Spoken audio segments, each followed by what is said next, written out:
Now, all this week on our programme, we are commemorating 75 years since the Empire Windrush brought hundreds of people from the Caribbean to the UK.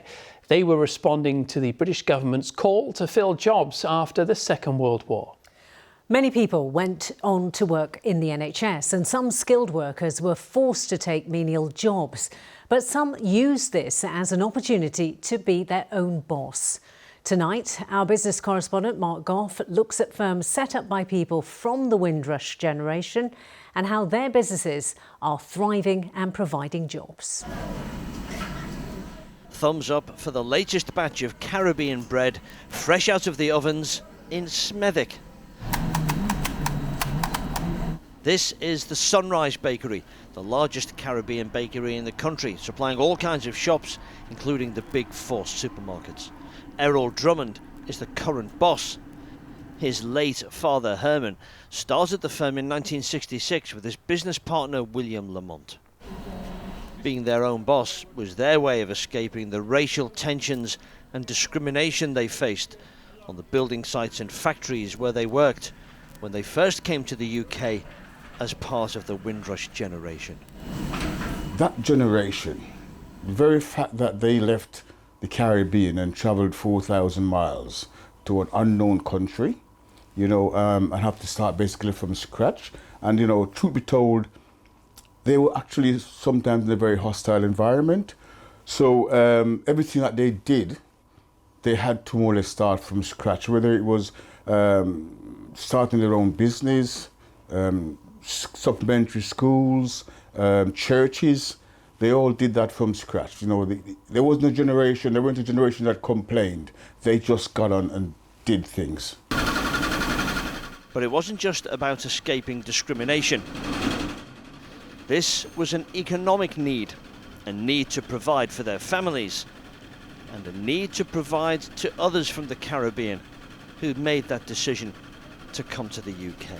When they came, the general consensus was that we would work for 5 years or 7 years, and we would go back to the Caribbean, buy a portion of land, build a house, and basically live the happy ever after. No, that didn't happen. Circumstances changed. People got married, but a lot of black people I know got married to the Irish people, and they had a family. And then, of course, those who send for family from back home, they had to change and readjust that dream that they had of going back and actually settled.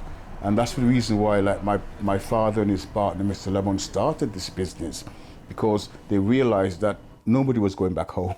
So they had to make a life. And those people who stayed had to be serviced. They had to get the food they wanted. Monica Cudjoe is one of those who stayed behind. She's originally from Carriacou, one of the islands which makes up Grenada. She came to the UK when she was just 15. With her daughter, she runs a Caribbean food business in Birmingham. But for 4 decades, she was a nurse, training here after she followed her mother, Iris, to the UK, who'd left Grenada to find work. In the Caribbean, particularly in Grenada, Carriacou, they were producing a lot of crops, which they were selling to the UK, for instance, cotton and things like that. And that sort of industry, that thing just died down. They stopped importing cotton and so on.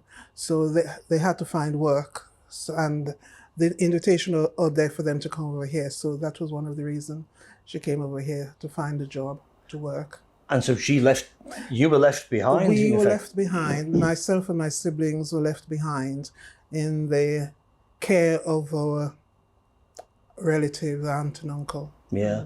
I mean, it's such a tough decision for your mum. Well, it is, but then again, you had to find work to support the family, so you have to do what you have to do, really.